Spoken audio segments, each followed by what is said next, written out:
in the head. You know he was angry. Guys just shot a woman! Stop! Stop firing! We are unarmed! Put this flag in! Back the flag! Huh? My phone was on.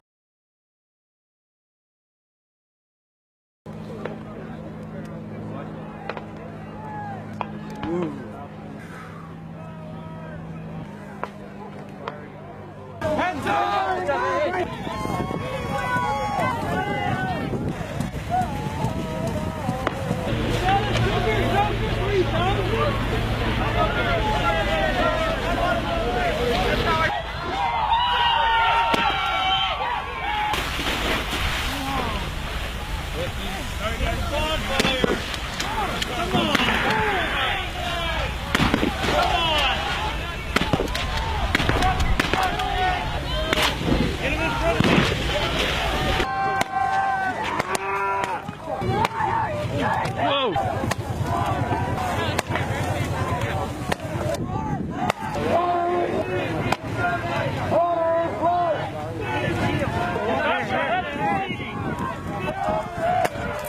This is a test of the long-range acoustic device LRAD.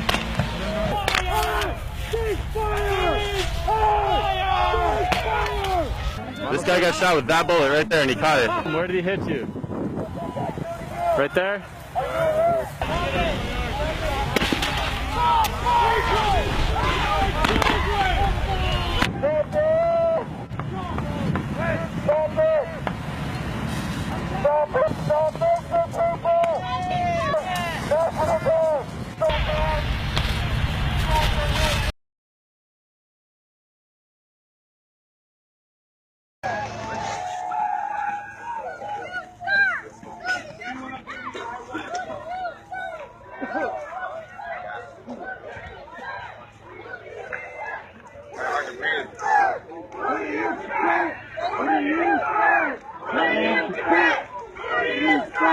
Who do you protect? Who do you serve?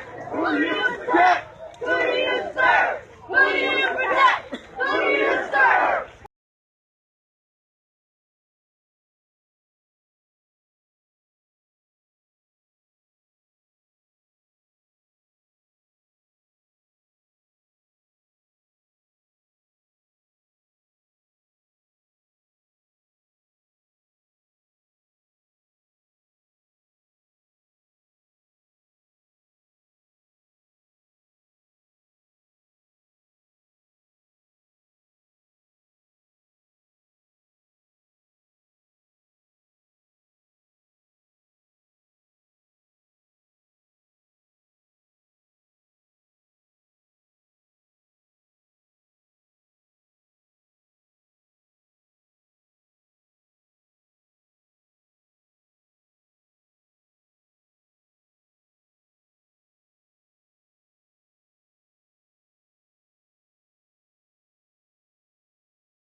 Everyone's good? Hang on 1 second.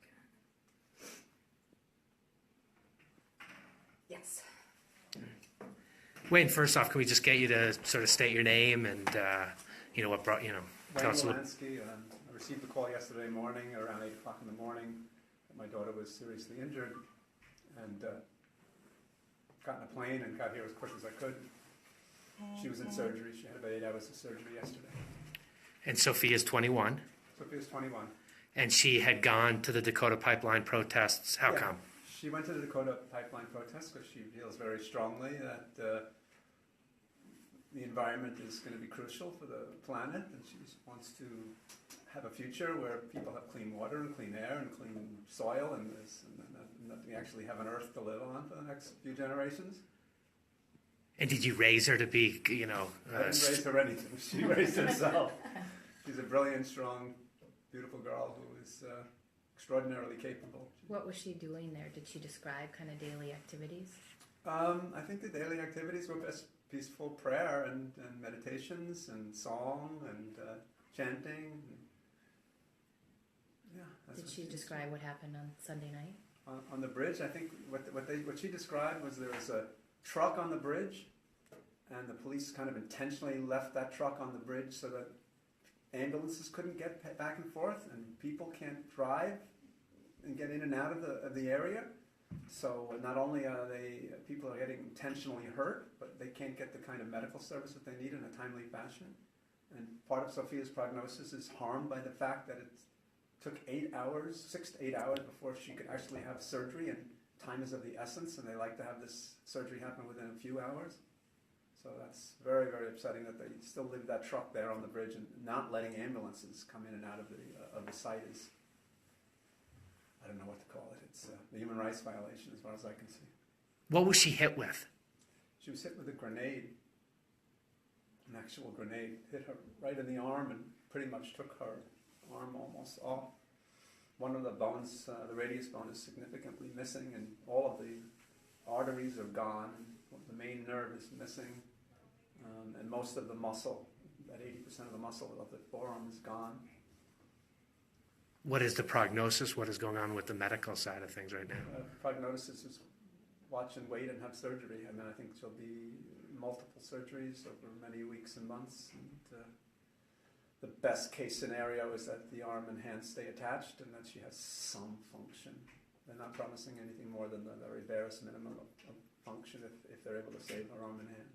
Did she describe how everything happened on Sunday? Yeah, I think there was an action, and I don't know the full details of the action, obviously. I'm not there. She described it a little bit, but they were trying to figure out a way of getting the car off the bridge so that ambulances could get in and out. And they were shot with these high-pressure water cannons in 20-degree temperature. A lot of people had hypothermia. I understand maybe as much as 100 people had hypothermia. My daughter was shot numerous times with bullets. She's got bullet wounds all over her body. Rubber bullets, plastic bullets. I don't know if they're actually rubber. They're made of some device that's less than lethal, but can maim somebody. The police officers apparently were shooting directly at people's faces and trying to hit the men in the groin.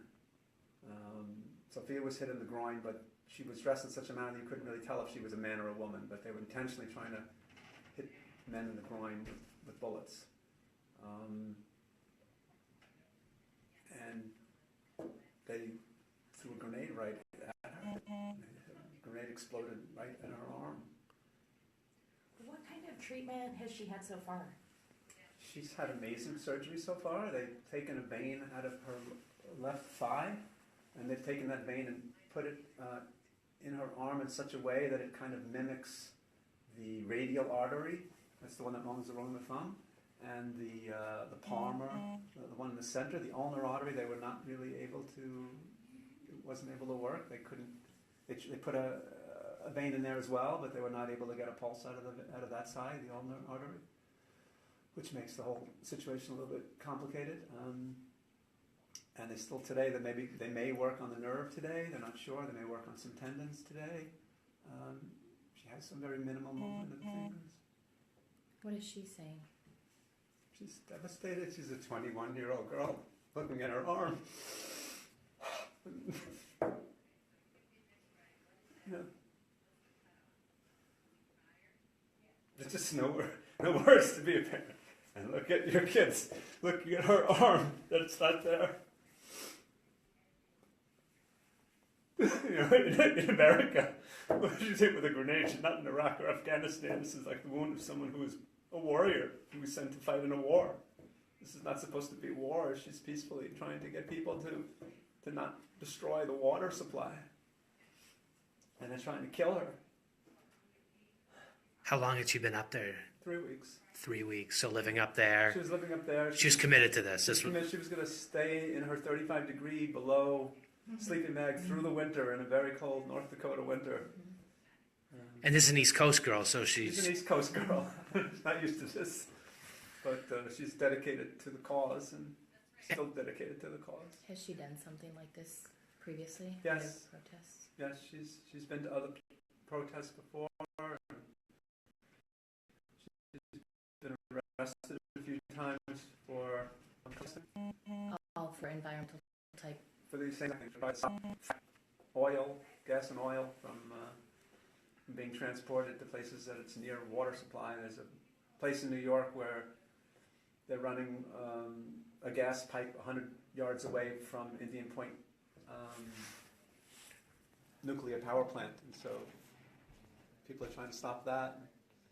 There's a lot of superfluous piping that's going on all across the country. It's not even needed. They don't even need to run these pipelines, but there's so much profit and money in it that they're just going to run them everywhere until there's nothing left. She get flown down here to Minneapolis. She got flown to here from Minneapolis because they had vascular surgeons that could do the kind of surgery that she needed.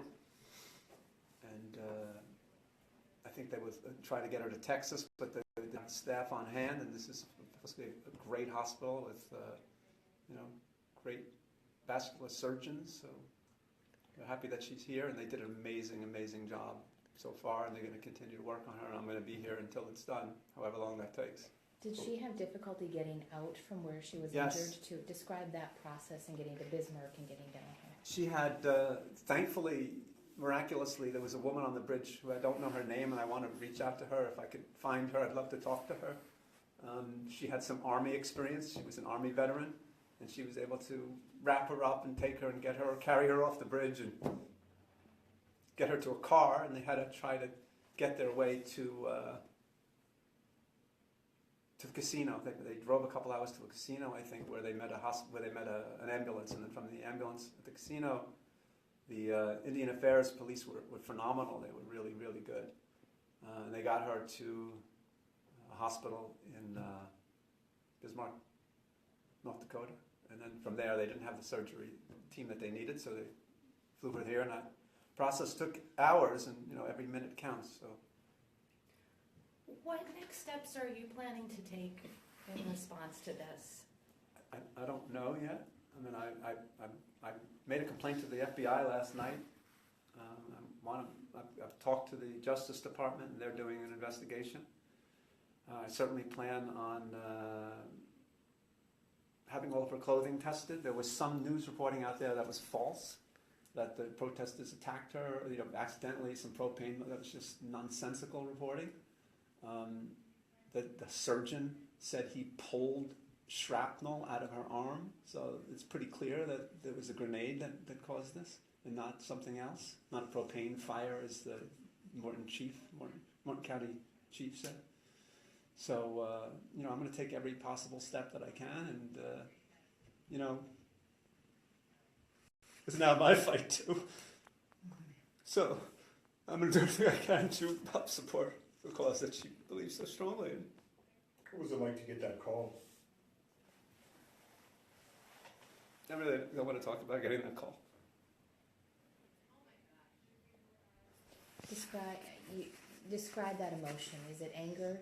Is it sadness? Is it everything? I'm really, really angry. I mean, if I had the possibility of seeing the people that did this to her, it would not be pretty. I'm a peaceful person. I'm a yoga teacher as well as an attorney. But this is just outrageous that this happens in this country. And I'm only afraid that things are going to get worse. I know there are far more important things, but this community has really just rallied in the last few hours. There's a vigil this afternoon. There's a GoFundMe page in your daughter's name that's raised, I think $150,000 in in hours. 15 hours, $160,000. Okay. I mean, obviously, that must mean something to you in terms of the... I think it's amazing for my daughter that she has support from all over the world. I mean, she's could you imagine what this is like? She's actually in her room, and you know what she's afraid of right now? She is afraid that the people from Energy Transfer Partners are going to send somebody in here to kill her. She's actually fearful of her life, that there's some crazy right-wing crazy person out there that could come into the hospital, and she wants me to stay around and watch her, make sure she's protected. This is a fear that she's got. It doesn't sound rational, but she's really afraid. And when she heard that, I was just like, oh my God, where do we live? What else has she told you? What else has she told me? I mean, she's told me that the police are trying to hurt people. They're not trying to control the situation. They're not trying to arrest people. They're trying to hurt people. Intentionally, purposefully hurt people. They're doing things that they don't care. Someone could die easily. shooting people in the head. Someone will die. If something isn't done, someone will die. I think we're good, Wayne. Thank you so much for talking and sharing. We wish you all the best. Thank you. Absolutely. Could you just say and spell your first and last name, please? Sure, it's Wayne Wilansky. Wilansky is Wilansky. And where do you live? I live in the Bronx in New York. And how old are you? I'm 61 next week. Thank you.